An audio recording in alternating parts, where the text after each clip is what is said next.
بسم اللہ الرحمن الرحیم۔ السلام ناظرین، میں ہوں نجم علی خان اپنے پروگرام نیوز نائٹ کے ساتھ، اور تازہ ترین خبر یہ ہے کہ امریکہ اور ایران کے درمیان ایک مرتبہ پھر جو جنگ شروع ہوئی تھی اس میں ایک نیا موڑ آ گیا ہے۔ یہ سمجھا جا رہا تھا کہ ایک مرتبہ پھر ڈیڈ لاک پیدا ہو گیا ہے، لیکن خبر یہ ہے کہ ثالث متحرک ہو چکے ہیں اور سفارتکاری ایک مرتبہ پھر اپنا کام دکھا رہی ہے۔ ہم جس وقت یہ پروگرام کر رہے ہیں تو یہ بڑی خبر ہم تک پہنچ چکی ہوئی ہے کہ تجاویز کا تبادلہ امریکہ اور ایران کے درمیان ثالثوں کے ذریعے، اور ظاہر ہے کہ ثالث پاکستان ہے اور ثالث قطر ہے، ان کے درمیان ہو رہا ہے، اور اس کے نتیجے میں میڈیا رپورٹس کے مطابق یہ بات بھی فائنل ہونے جا رہی ہے کہ اب ایک مرتبہ پھر 10 روزہ جنگ بندی کی طرف بڑھا جائے تاکہ اس کے نتیجے میں ہم امن کی طرف جا سکیں، مستقل معاہدے کی طرف جا سکیں، اور اسلام آباد کی مفاہمتی یادداشت کی طرف ہم جا سکیں، اس کو بحال کر سکیں، اور اس میں جو بنیاد دی گئی ہے، جو نکات دیے گئے ہیں، ان پر آگے بڑھا جا سکے۔ یقینی طور پر جب ہم پوری اس تاریخ کا جائزہ لیتے ہیں تو اس میں پاکستان نے کسی بھی جگہ پر ہمت نہیں ہاری، بلکہ وہ امن کے لیے کام کرتا رہا۔ ہم 28 فروری کو امریکہ کی طرف سے اور اسرائیل کی طرف سے ہونے والے حملے سے اگر اس پورے معاملے کو دیکھنا شروع کریں تو ہمارے سامنے آتا ہے کہ 8 اپریل کو جو سیز فائر ہوا وہ پاکستان کی ایک بڑی کامیابی تھی۔ اس کے بعد 15 روزہ سیز فائر کے بعد 22 اپریل کو یہ سمجھا جا رہا تھا کہ چونکہ ایران نہیں آیا تو یہ معاہدہ آگے نہیں بڑھ سکتا، لیکن رات گئے جو رابطے جاری رہے اس کے نتیجے میں ایک دوبارہ اضافہ ہوا اس مدت میں جو کہ پہلے طے کی گئی تھی 8 اپریل کو، اور ایک جو نیا سلسلہ شروع ہوا سفارتکاری کا، بالواسطہ طور پر پاکستان نے اس میں بھی ایک اہم کردار ادا کیا، اور جون کے وسط میں ایک معاہدہ طے پا گیا۔ اگرچہ دستخط جو تھے اس کے فرانس میں ہوئے، لیکن پاکستان جو ہے اس میں اس طرح پوری طرح ان تھا کہ وہاں پر جو ایم او یو سائن ہوا، جو مفاہمتی یادداشت دستخط کی گئی، اس کا نام ہی اسلام آباد مفاہمتی یادداشت رکھا گیا۔ اس کے بعد آیت اللہ خامنائی کی تدفین کا عمل شروع کیا گیا۔ ایک آپ یہ کہہ سکتے ہیں کہ ایران اس وقت غم کی حالت میں تھا، لیکن اس کے باوجود جب ہم 9 جولائی کو تدفین کا عمل دیکھتے ہیں تو اس سے پہلے 7 جولائی کو آبنائے ہرمز میں کچھ کمرشل جہازوں پر حملے ہو جاتے ہیں اور ایک مرتبہ پھر لڑائی شروع ہو جاتی ہے، اور یہ جو لڑائی ہے اس کے نتیجے میں امریکہ نے ایک مرتبہ پھر ایران پر حملے کیے، اور ایران نے جوابی حملے کرتے ہوئے مختلف ریاستوں میں امریکی اڈوں پر جو نقصان پہنچایا وہ اپنی جگہ پر ہے، لیکن اس کے ساتھ ہی حوثیوں نے بھی اپنی کارروائیاں شروع کر دی، جس کی وجہ سے معاملات خراب ہونے لگے، لیکن ایک مرتبہ پھر ثالثی کامیاب ہوئی۔ میں آپ کو اپنے ہی پروگرام میں جب ہم ذکر کر رہے تھے پاکستان کے دفتر خارجہ کا، ان کے ترجمان طاہر اندرابی کا، اور پاکستان کی طرف سے یہ امید ظاہر کی گئی تھی اور یہ یقین ظاہر کیا گیا تھا کہ جیسے ہی کشیدگی کم ہوگی تو پھر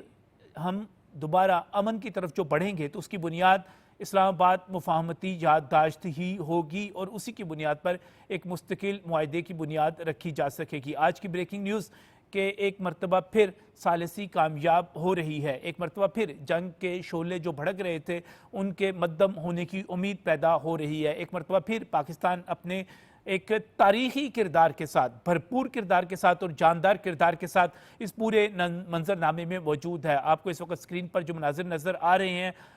ایران کے وزیر داخلہ سکندر مومنی، ہمارے وزیر داخلہ، پاکستان کے وزیر داخلہ محسن نقوی کی دعوت پر اسلام آباد پہنچ چکے ہیں۔ ابھی کچھ دیر پہلے انہوں نے جب لینڈ کیا تو اس کے حوالے سے ابھی کچھ ہی دیر میں آپ مزید اپڈیٹس بھی سنیں گے ان کی وزیر اعظم سے، فیلڈ مارشل سے اور دیگر جو اہم رہنما ہیں، جو عہدیدار ہیں، جو اس عمل میں اہم کردار ادا کر رہے ہیں، ان تمام کے ساتھ ملاقاتیں بھی متوقع ہیں، اور جب ہم ان ملاقاتوں کے حوالے سے اپڈیٹ آپ کو دیں گے تو یقینی طور پر اس میں بڑی خوشخبری ہوگی، جس کا ذکر محسن نقوی نے، وزیر داخلہ نے، اپنے ہم منصب ایرانی ہم منصب کا استقبال کرتے ہوئے بھی کیا کہ ہم جلد جو ہے اچھی خبر سنیں گے۔ ایک مرتبہ پھر امن کا عمل شروع ہو چکا ہے۔ اس سے پہلے جو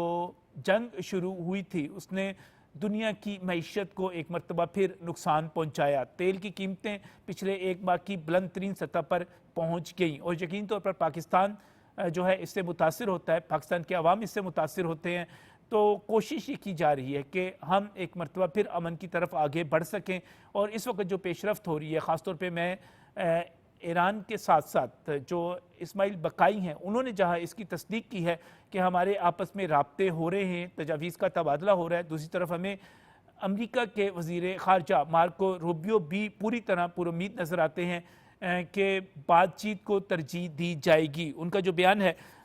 وہ میرے پاس اس وقت سامنے موجود ہے۔ وہ یہ کہتے ہیں کہ ایران کے ساتھ سفارتکاری کا دروازہ بند نہیں کرنا چاہتے، امریکہ نہیں چاہتا کہ سفارتکاری کا دروازہ بند کیا جائے، اور وہ یہ بھی کہتے ہیں کہ ایران رویہ بدلے تو سفارتکاری ممکن ہے۔ دوسری طرف ایران کی طرف سے بھی بار بار یہ کہا جا رہا ہے کہ وہ اپنا دفاع بھرپور انداز میں کریں گے، لیکن میرا خیال ہے ہمیں یہ تجویز بھی دینی چاہیے اور بطور ثالث پاکستان کو اس پر ڈٹ جانا چاہیے کہ امن کا راستہ اسلام آباد کی مفاہمتی یادداشت ہی ہے۔ ہم کس طرح آگے بڑھ سکتے ہیں، کیا ہونے جا رہا ہے، اس پر ظاہر ہے ایکسپرٹس ہی روشنی ڈال سکتے ہیں۔ جو ہمارے ساتھ اس وقت موجود ہیں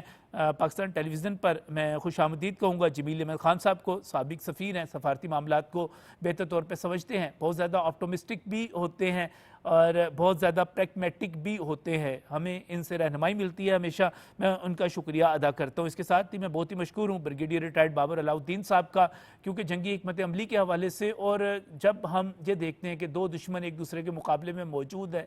جنگ جاری ہے، تو اس میں بریگیڈیئر صاحب نے ہمیشہ ہماری رہنمائی کی اور اہم پہلو اس کے اجاگر کیے، ان کو میں شکریہ ادا کرتا ہوں۔ اور سیاسی منظرنامے پر، سیاسی پہلو پر گفتگو کرنے کے لیے ہمارے بڑے بھائی سینئر صحافی قربان بلوچ صاحب بھی ہمارے اسلام آباد اسٹوڈیوز میں موجود ہیں، میں ان کو بھی خوش آمدید کہتا ہوں۔ سب سے پہلے جمیل احمد خان صاحب، پیش رفت ہو رہی ہے، ایک مرتبہ پھر سکندر مومنی پاکستان پہنچ چکے، اطلاعات یہ ہیں، میڈیا رپورٹس یہ ہیں کہ 10 روزہ جنگ بندی کی ایک مرتبہ پھر تجویز سامنے آ چکی۔ ہم تو ثالث کے طور پر یہی کہیں گے کہ یہ لڑائی ہونی نہیں چاہیے تھی، دوبارہ یہ اختلافات ہونے ہی نہیں چاہیے تھے، فریقین کی ذمہ داری کا مظاہرہ کرنا چاہیے تھا دونوں اطراف سے۔ آپ کیا کہیں گے، اب کیا ہونے جا رہا ہے؟ چلیں پہلے میں کچھ پیش کر دیتا ہوں چند محرکات اور چند حقائق کہ پاکستان ایک میڈیٹر کے طور پر کتنا فعال ہے، کیوں فعال ہے، اور کیوں پاکستان سب سے بہتر چوائس ہے اس وقت دنیا کے لیے، خطے کے لیے۔ پاکستان بیسیکلی پاکستان کی بڑی انویسٹمنٹ ہے اپنے فارن پالیسی میں، خاص طور پر اس معاملے میں، میڈیشن کے معاملے میں، چاہے وہ 1971 کی دہائی میں 71 میں چائنا ہو، یا اس کے بعد کولڈ وار کے دوران جنیوا ایکارڈ ہو یا دوحہ ایکارڈ ہو، پاکستان نے ہر وقت فعال کردار ادا کیا ہے اس معاملے میں خاص طور پر۔ تو اس مرتبہ بھی جو اس وقت دنیا کا سب سے بڑا کمپلیکس اور کمپلیکیٹڈ اس وقت مسئلہ ہے، وہ ہے ہی ایران، یو ایس اور اس کے مضمرات جو ہیں وہ ہرمز کے، وہ ساروں نے دیکھ لیے کہ کس اذیت، کس معاشی اذیت، معاشی تکلیف میں دنیا مبتلا رہی ہرمز کے 107 دن کے بند ہونے پر، اور پورے کا پورا سپلائی چین۔ آ جاتے ہیں واپس پاکستان کی میڈیشن پہ۔ یس، پاکستان تو پہلے بھی بیک چینل ڈپلومیسی کی، پاکستان نے ٹریڈیشنل ڈپلومیسی کی، ان دونوں کو ملا کے پاکستان نے جب آف کورس اپنے جتنے بھی پاکستان کے دوست ممالک ہیں، خاص طور پر چائنا اور R4 کی ممالک، ان تمام کو اپنے کنسلٹیشن کے ساتھ جب آگے بڑھا، تو یہ 14 نکاتی جو MOU سائن ہوا، وہ ایک بہت ہی کمپلیکس مسئلے کے بعد ہوا، اور اس میں پاکستان نے اپنا بڑا فعال کردار ادا کیا، اور دنیا اسی لحاظ سے جو ٹریجیکٹری پاکستان کی بڑھی، اور آج بھی جو آپ دیکھ رہے ہیں کہ 20 سال کے بعد کینیڈین وزیر خارجہ تشریف لائی ہیں، اور اتنے سارے MOU اور اتنے سارے معاملات طے ہو رہے ہیں، وہ بھی جیو پولیٹیکل معاملہ کی تناظر کی وجہ سے اور پاکستان کے ایک ٹریجیکٹری کی وجہ سے یہ معاملات ہو رہے ہیں۔ آ جاتے ہیں واپس کہ اس وقت جو منسٹر انٹیریئر ایران سے یہاں آئے ہیں، یقیناً پاکستان سے کنسلٹیشن کے لیے آئے ہیں، یقیناً وہ دروازہ کھلا رہا، اس کے باوجود کہ ٹٹ فار ٹیٹ کا سلسلہ حملوں کا جاری رہا۔ جتنے حملے امریکہ کے طرف سے آئے، اتنے ہی حملے اسی انداز میں واپس کر دیے گئے، یعنی کہ اگر 108 پہلے دن حملے ہوئے مقامات پر امریکہ کے طرف سے، تو تقریباً کوئی 110 کے قریب ایران نے بھی مختلف ٹارگٹ کو نشانہ بنایا۔ تو یہ اگر اس کو یوں کہا جائے کہ یہ بڑا کیلیبریٹڈ قسم کا اقدام ایران نے لیا، ایران نے اس کو اگر ایسکلیٹ کرنا چاہتا تو بہت زیادہ کر سکتا تھا، پچھلی دفعہ ہم نے دیکھ لیا تھا، لیکن امریکہ نے بھی ایسکلیٹ اس کو نہیں کیا، صرف امریکہ نے پہل کر دی، جو کہ خیر اگر اس کو انٹرنیشنل قوانین کے ترازو میں تولا جائے تو یقیناً امریکہ کو نے اپنے حد سے تجاوز کیا اس معاملے میں۔ رہا ایران کا سوال، ایران نے اپنا حق جو کہ آرٹیکل 51 اقوام متحدہ کے چارٹر کا ہے اس کے مطابق حق استعمال کرتے ہوئے اپنے اس کے بیسس پر ہمارے معاملات اس میں بڑے ڈیلیکیٹ ہو جاتے ہیں۔ پاکستان سے خلیجی ممالک کے پاکستان کے بڑے سے تعلقات، اور ہمارے ظاہر ہے اتنے سارے وہاں اوورسیز پاکستانی بھی ہیں، لیکن اس سے ہٹ کر ہمارے تعلقات خلیجی معاملات سے سعودی عرب کے خاص طور پر، جن سے ہمارا ڈیفنس کوآپریشن اور ڈیفنس پیکٹ ہے ہمارا، اس میں آ کے ہماری بڑی حساسیت بڑھ جاتی ہے، چاہے وہ ہوتیوں کے حوالے سے ہو یا ایران کے حوالے سے، اگر ان بیسس پہ اگر نشانہ بنایا جاتا ہے جس طرح پچھلی مرتبہ بھی کیا ایران نے اپنی مجبوری بتائی کہ کیوں کیا۔ اور اس میں اگین اگر آپ انٹرنیشنل قانون کے ترازو میں تولیں تو جن ممالک نے دنیا میں جہاں بھی اپنے ٹیریٹری دیا ہے کسی اور ملک کو، اس معاملے میں امریکہ کو، تو اس میں بائی لیٹرل ایگریمنٹ میں کہیں بھی یہ کسی ملک کو اختیار نہیں ہے کہ اس کے ٹیریٹری سے، یعنی خلیجی ممالک کے ٹیریٹری سے ایران پر حملہ ہو جائے۔ اگر ایسا ہوتا ہے تو پھر وہ ملک جیسے کہ ایران اس معاملے میں اس کو انٹرنیشنل قانون کے مطابق حق حاصل ہے کہ اس کا جواب دے۔ ہمارے لیے یہی معاملہ سب سے زیادہ نازک اور حساس ہو جاتا ہے، اور آپ اندازہ کریں کہ اتنے نازک، حساس، کمپلیکس، کمپلیکیٹڈ معاملے کو پاکستان نے جس انداز میں نیویگیٹ کیا ہے اس میں اس کو سراہنا بنتا ہے۔ دنیا اسی لیے پاکستان کے اس پروفائل کو تسلیم کر رہی ہے۔ دنیا کی نظر میں پاکستان اس وقت اسپاٹ لائٹ میں اس حوالے سے خاص طور پر ہے۔ یہ اور بات ہے کہ معاشی طور پر ہمیں ابھی کافی سفر طے کرنا ہے، لیکن جب آپ کا جیو پولیٹیکل تناظر میں آپ کا قد کاٹ بڑا ہوتا ہے تو پھر آپ کے دوسرے معاملات بھی حل ہونے میں آسانی ہو جاتی ہے آپ کو۔ تو وہ جو آپ نے دیکھا کہ آج جو فارن منسٹر آئی ہوئی ہیں یہ کینیڈا کی، اس میں بھی یہی ساری اکنامک تناظر میں کافی چیزیں جی ہماری ان ڈاکٹر کے جمیل ساتھ احمد طے خان ہو صاحب، رہی بالکل ہیں۔ آپ نے بڑی اہم چیز کی نشاندہی کی کہ آج پاکستان کی یہ اہمیت ہے کہ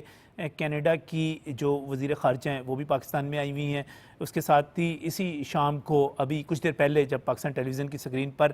یہ مناظر سب دیکھ رہے تھے کہ وزیر داخلہ ایران بھی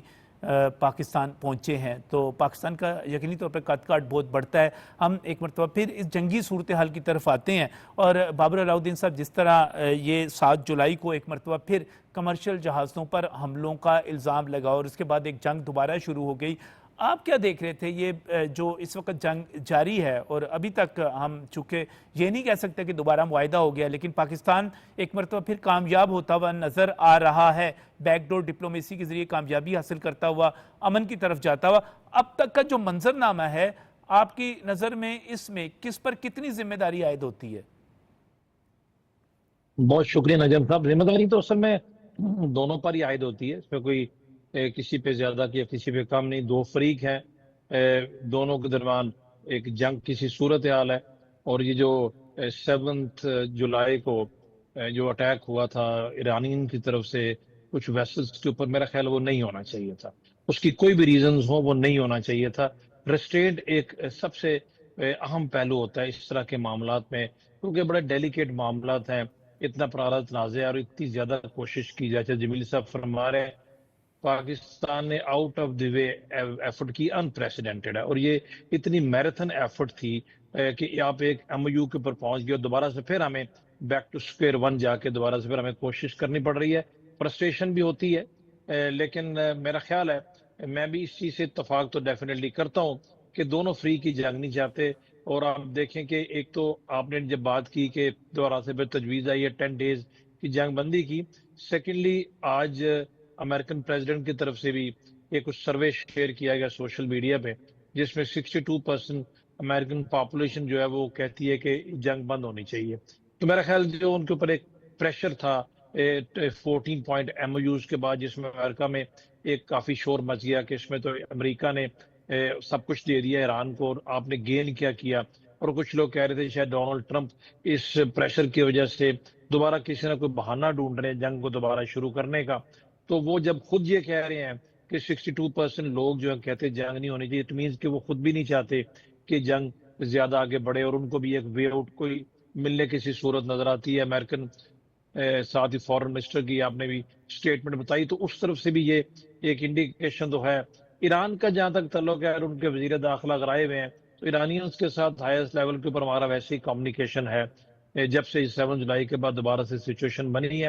انفیکٹ پرابلم نجم صاحب یہ ہوتی ہے کہ اس میں تو کوئی شک نہیں ہے کہ امریکہ اور ایران کے درمیان ملیٹریلی دیکھے تو کوئی کمپیریزن نہیں بنتا. ظاہر امریکہ کو ایران ڈائریکٹلی نقصان نہیں پہنچا سکتا. ان کی بیسز پہ جو اٹیکس ہوتے ہیں اس میں امریکن کے لاسز کم ہوتے ہیں, کہ ان بیسز کو امریکنز کو بھی پتہ ہے. کافی حد تک انہوں نے ان بیسز کو آج کل خالی کیا ہوا ہے. وہ اوپن سی سے جو ان کے ایئر کرافٹ کیریئرز ہیں وہاں سے وہ اٹیک لانچ کر رہے ہیں ایران کے اوپر. تو اس وجہ سے ایران کے پاس آ جا کے ایک میزائل ہی ہیں, وہ میزائل کا بھی ایک کچھ اسٹاک پائل ہوتا ہے, اس کی بھی ایک رینجز ہیں. امریکنوں کو آؤٹ رینج کر کے تو یہ اپنے اٹیکس ان کے اوپر کرتے ہیں. اس وقت ٹیکٹکس تھوڑی تبدیل کی ہے. اسرائیل ڈائریکٹلی حملہ نہیں کر رہا تھا کہ ایران اسرائیل کو ہٹ نہ کرے, کیونکہ اسرائیل کو ایران نے کافی افیکٹولی ہٹ کیا تھا. فرسٹ جب 40 ڈیز کی وار تھی اس میں کافی نقصان ہوا تھا. تو اس لیے اس دفعہ ایرانین کو ریزن نہ دینے کے لیے امریکن خود ہی یہ اٹیکس کر رہے ہیں. اچھی بات نہیں ہے, کافی نقصان دوبارہ سے پھر ایران کا ہوا ہے. میڈیا رپورٹ سب کچھ کور نہیں کرتی. پچھلے لاسٹ 10 سے 12 دنوں میں کافی انہوں نے ایرانیوں نے خود بھی کچھ تصدیق کی ہے. کمیونیکیشن سینٹرز ہیں ان کے جوہری تنصیبات ہیں, ان کے کچھ برجز ہیں, ان کے کچھ اسی طریقے سے پاور پلانٹس ہیں. امید کی جانی چاہیے کہ یہ جنگ ابھی رکے گی, کیونکہ دونوں طرف سے جیسے میں نے کہا کہ خواہش اور کوشش تو یہی ہے. بیچ میں کوئی نہ کچھ اسپوائلر کی صورت میں یہ آ جاتا ہے. ایران نے اس دفعہ تھوڑا سا جنگ کے اوور آل کینوس کو بڑھانے کی کوشش کرتے ہوئے انہوں نے اس دفعہ شام پہ بھی میزائل داغے ہیں, اردن پہ بھی داغے ہیں, کویت, بحرین اور قطر پہ تو تھے ہی تھے.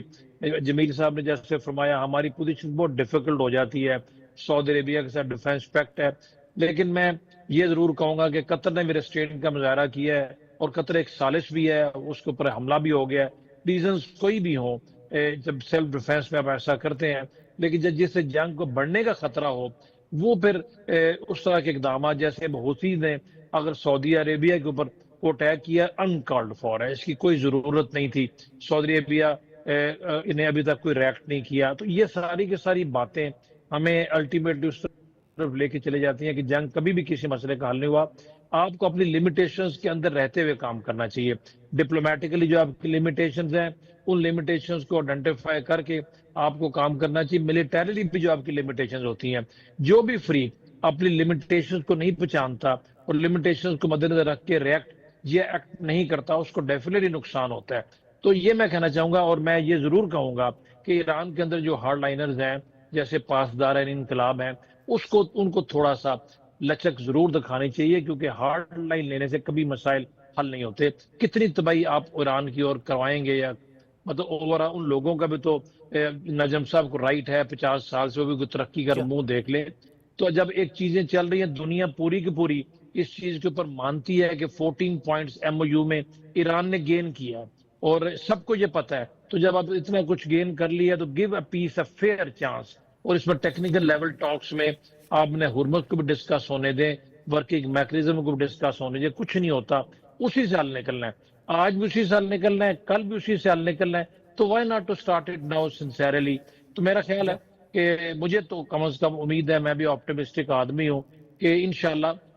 جو آپ نے شروع میں ذکر کیا یہ باتیں کافی حد تک درست ہیں, اور امید کی جاتی ہے کہ اگلے میں بھی 24 سے 36 گھنٹوں میں ہم پھر بھی کسی ایک عارضی سیز فائر کے اوپر پہنچ جائیں, تاکہ اسلام آباد MOU کے مطابق وہ بات چیت کا رکا ہوا عمل دوبارہ شروع ہو سکے. بالکل سے. اور برگیڈیئر صاحب, اصل میں ہم بطور پاکستانی جب بھی سوچتے ہیں بڑا جذباتی ہو کے سوچتے ہیں, اور ہمیشہ سے یہی لگتا ہے کہ اگر یہ امن ہوتا ہے اور اگر ایران اور امریکہ دونوں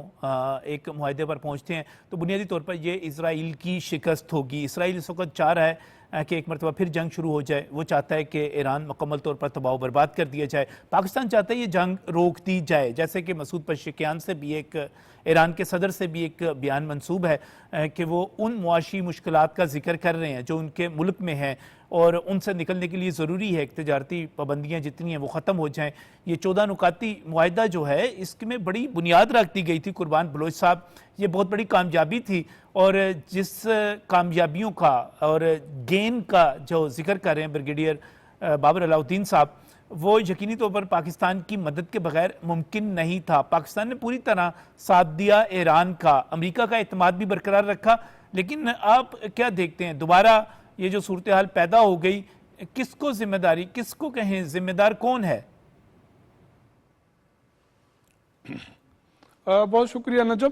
ابھی دنیا کی توقعات پاکستان سے ہی بندھے ہوئے ہیں کہ امن کے حوالے سے پاکستان ہی کردار ادا کر سکتا ہے, لیکن ایران امریکہ کی ضد اور انا نے میں سمجھتا ہوں کہ ساری دنیا کے لیے خطرات پیدا کر لیے ہیں. نہ صرف خطرات پیدا کر لیے ہیں, جن ممالک نے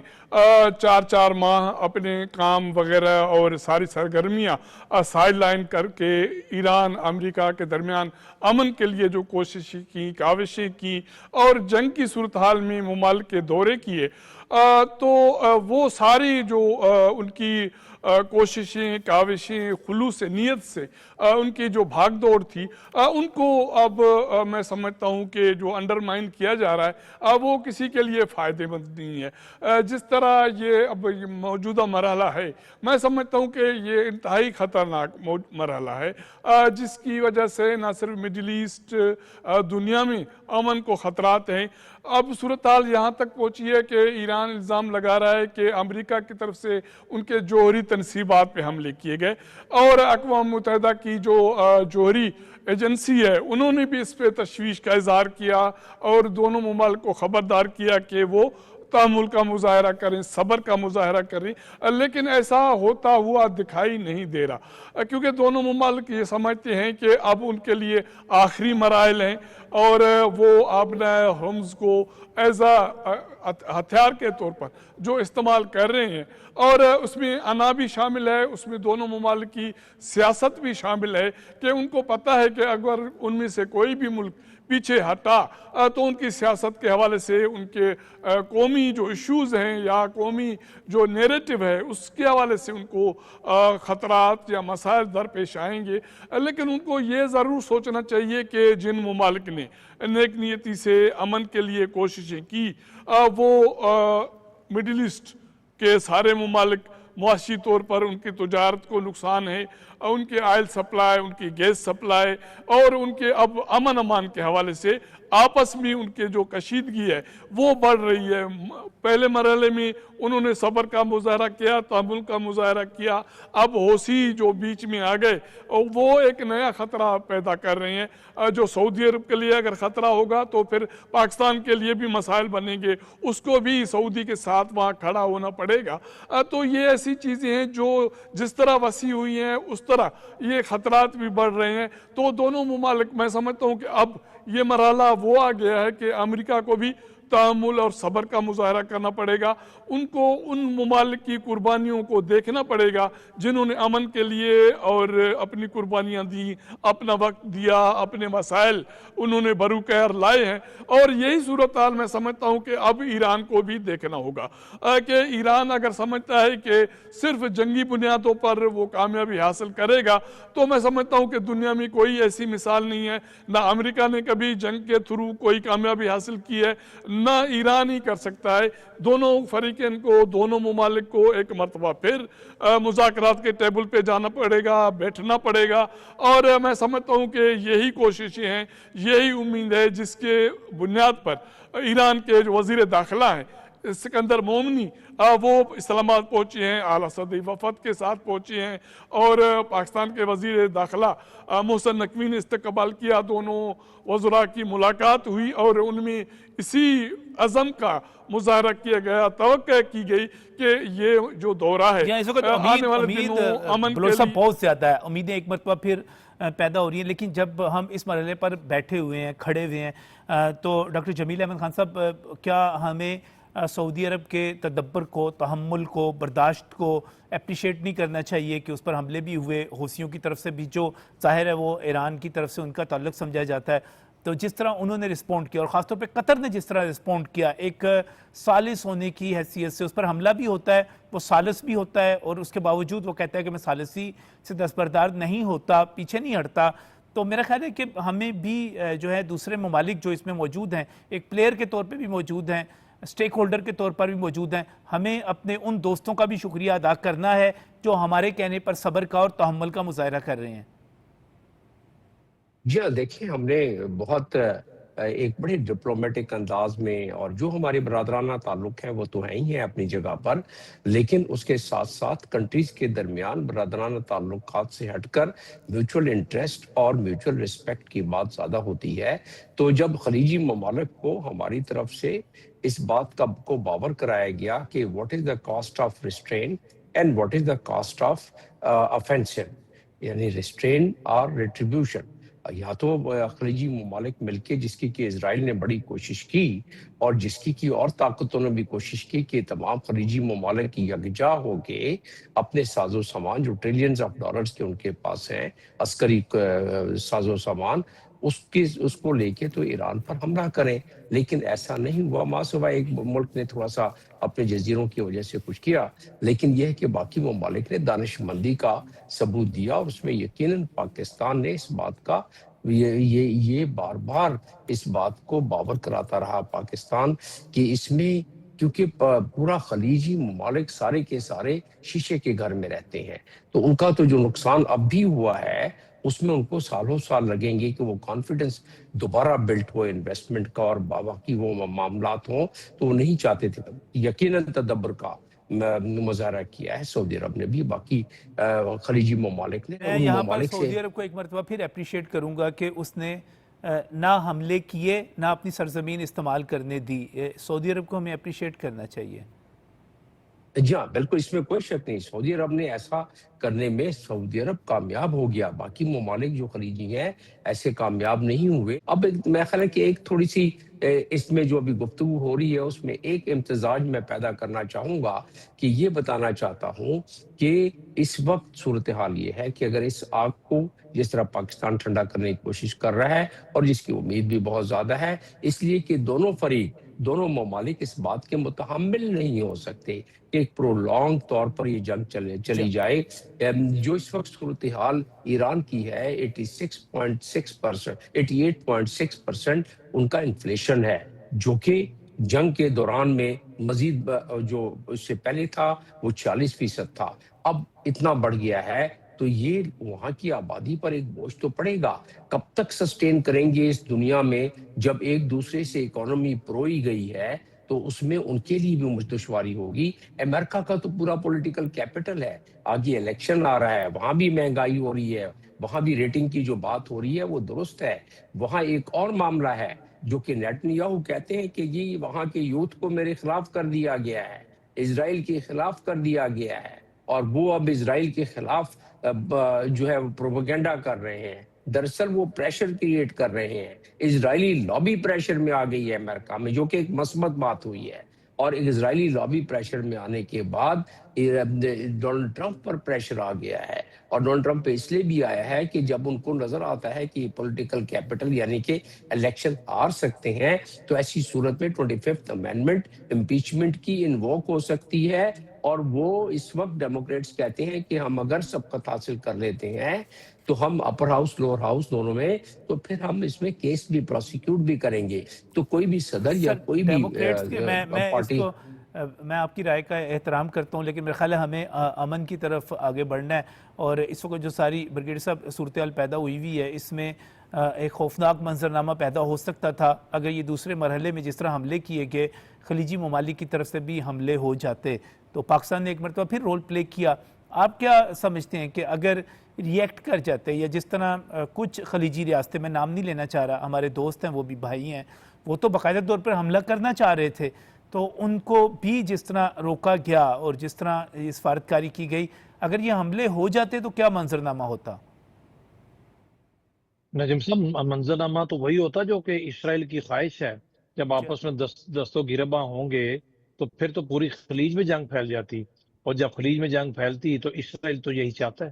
وہ تو ڈے ون سے اس کی خواہش ہی ہے۔ ابھی تو آپ دیکھیں نا، امریکن وائس پریزیڈنٹ نے بھی کھل کے کہا ہے کہ اس امن کی ڈیل کو یا امن کے اس عمل کو اسرائیل متاثر کرنا چاہتا تھا، وہ نہیں چاہتا تھا کہ جنگ بندی ہو۔ ہم تو خیر پہلے ہی کہتے تھے، اور یہ کوئی اتنی سائنس نہیں ہے جو کسی کو سمجھ نہ آئے۔ تو جب آپ کا اینیمی چاہتا ہی ہے کہ امن آگے نہ بڑھے، تو پھر میں سمجھتا ہوں کہ اینیمی کے ان ارادوں کو بھانپتے ہوئے، جو کہ چھپے ڈھکے نہیں ہیں، آپ کو بہت کیئرفلی کام کرنا چاہیے۔ اینیمی کی ٹریپ میں کیوں پھنستے ہیں آپ؟ یہ میں ایران کی بات کر رہا ہوں۔ پھر جو خلیجی ممالک ہیں ان کو اوپر جب اس طریقے سے جنگ کا کینوس آپ بڑھائیں گے، ابھی شام ہے آپ کے پاس، تو شام میں ایران نے اٹیک کر دیا۔ ایران کے بالکل ساتھ عراق ہے، عراق میں امریکی اڈے ہیں،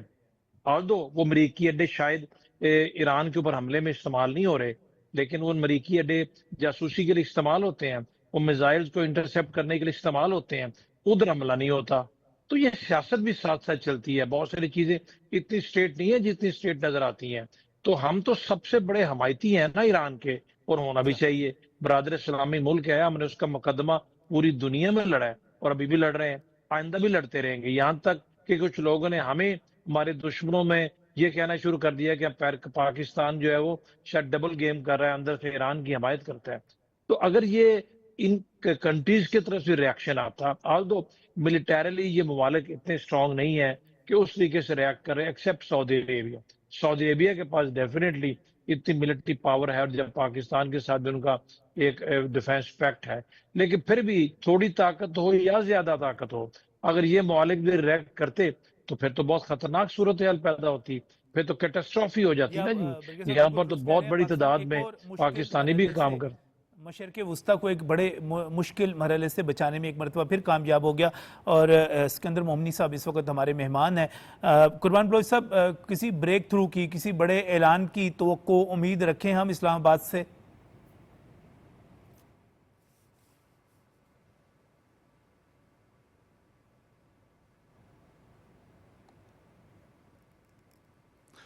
جی مطلب ایران کے حوالے سے ہم پہلے بھی بات کر رہے تھے، میں ابھی بھی یہی کہہ رہا ہوں کہ میرا یہ ماننا ہے کہ ایران کو اب یہ جو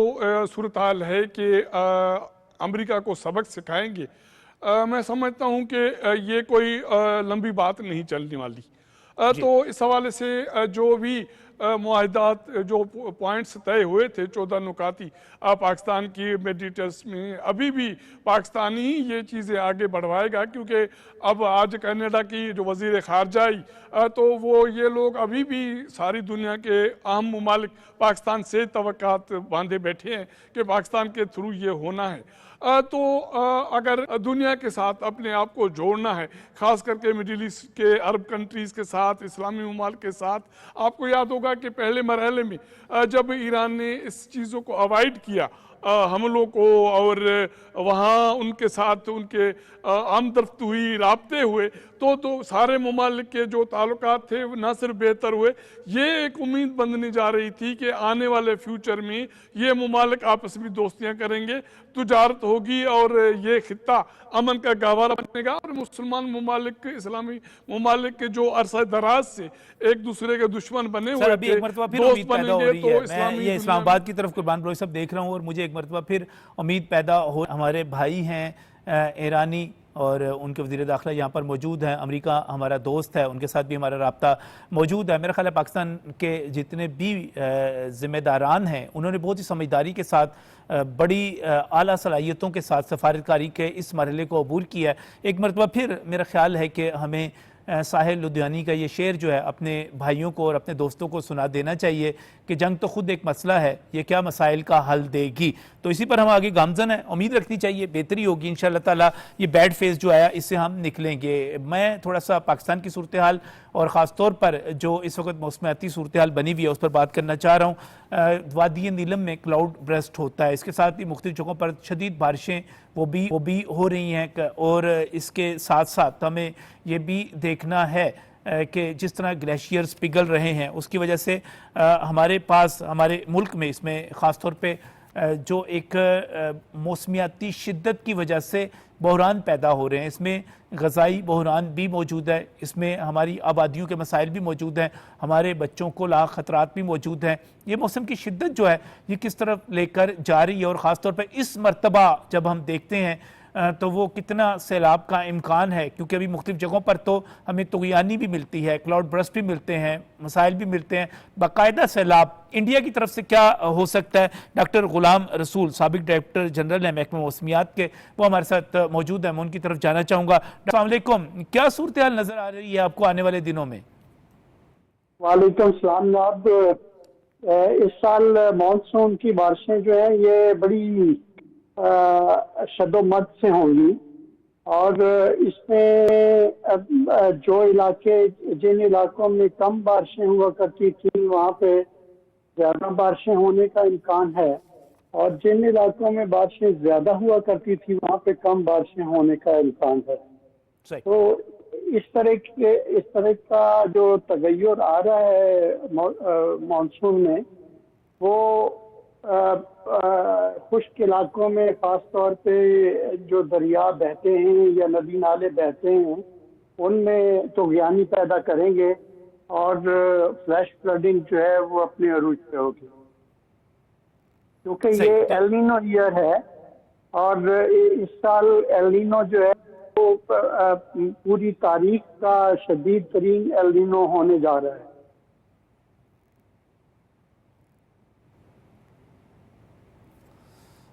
ڈاکٹر غلام رسول ہمارے ساتھ موجود, وہ بتا رہے ہیں کہ اس مرتبہ تاریخ کا شدید ترین ایل نینو ہونے جا رہا ہے, اور اس کے اثرات کیا مرتب ہوں گے, ہمیں اس میں کیا حفاظتی اقدامات کرنے چاہیے. میں دیکھ رہا تھا ڈاکٹر صاحب کے پرائم منسٹر نے بھی اس حوالے سے میٹنگز کی, باقاعدہ طور پر ہدایات جاری کی. پی ڈی ایم اے جو کہ صوبوں کی سطح پر بہت زیادہ انتظامات کے ساتھ وسائل کے ساتھ موجود ہیں, انہوں نے بھی ہدایات جاری کی. آپ کو کیا لگ رہا ہے کہ ہمیں مزید کیا اقدامات کرنے چاہیے؟ اس میں دیکھیں گے حکومتی ادارے جو ہیں یہ جیسے این ڈی ایم اے اور پی ڈی ایم اے کا آپ نے ذکر کیا, پھر محکمہ موسمیات جو ہے اس کی طرف سے اطلاعات جو ہیں وہ ہر وقت مل رہی ہیں. تو ہمیں پبلک کو بھی ایجوکیٹ کرنے کی ضرورت ہے کہ پبلک جو ہے وہ جو گورنمنٹ کی ایجنسیوں کے میسیجز ہیں ان کو لیٹر اینڈ اسپرٹ میں لے اور ان پر عمل کرے, اور اس طرح سے بہت سارا نقصان جو ہے اس سے ہم بچ سکتے ہیں. خاص طور پہ جو ندی نالے ہیں, میں نے بتایا آپ کو کہ یہ شدید طغیانی پیدا کریں گے, اور بہت سارے دریا جو پہاڑی علاقوں میں موجود ہیں, پہاڑی علاقوں میں کیونکہ سلوپ بہت زیادہ ہوتا ہے اور پانی جو ہے وہ بہت ایکسلریٹ ہو کے چلتا ہے, تو اس میں فلیش فلڈنگ جو ہے وہ بہت خطرناک ہوگی. تو جو لوگ ندی نالوں کے کناروں پہ آباد ہیں ان کو خاص طور پہ وارننگز پہ بہت ضروری ہے عمل کرنا, تو اس طرح سے نقصانات سے بچا جا سکتا ہے. جی ڈاکٹر صاحب, اس میں ایک اور پہلو بھی ہے. ہمارے شمالی علاقہ جات, ہمارے بالائی علاقے, وہاں پر تو بارشیں کہا جا رہا ہے کہ ہو سکتی ہیں, وہاں پر کلاؤڈ برسٹ بھی ہو رہے ہیں. ایک ہمیں بہت بڑا خطرہ جو ہے انڈیا کی طرف سے بھی رہتا ہے, وہاں پر جب بارشیں ہوتی ہیں تو وہاں سے بے شمار پانی آ جاتا ہے. سندھ طاس معاہدہ انہوں نے معطل کیا ہوا ہے, بعض اوقات اطلاعات دیتے ہیں, بعض اوقات نہیں دیتے, پیشتر نہیں دیتے. کیا امکانات ہیں انڈیا سے ہمیں ایک بڑا پانی کا ریلا یا سیلاب آنے کا؟ آپ کو معلوم ہے کہ انڈیا ہر صورت میں ہمیں نقصان پہنچانے کی کوشش کرے گا. جس وقت ہمارے ہاں بارشیں شدید ہو رہی ہوں گی اس وقت وہ پانی چھوڑنے کی شرارت کرے گا. تو ایسی صورت میں فلڈ جو ہے وہ شدت اختیار کر سکتا ہے, اور دریائی فلڈ جو ہے وہ خاص طور پہ ان کے لیے تو جو حکومتی ادارے ہیں وہ بہت اچھی طرح سے تیاری کر کے بیٹھے ہیں, اور انشاءاللہ امید ہے کہ اس دفعہ پچھلے سال کی نسبت بہتر انتظامات ہوں گے. مگر جو پہاڑی علاقے ہمارے ہیں ان میں جب شدید بارش ہوگی, دریاؤں میں طغیانی آئے گی, تو ایک تو ان کے ساتھ لینڈ سلائڈز ہوتی ہیں اور راستے بند ہو جاتے ہیں. پھر ان علاقوں میں خاص طور پہ لوگوں تک اطلاعات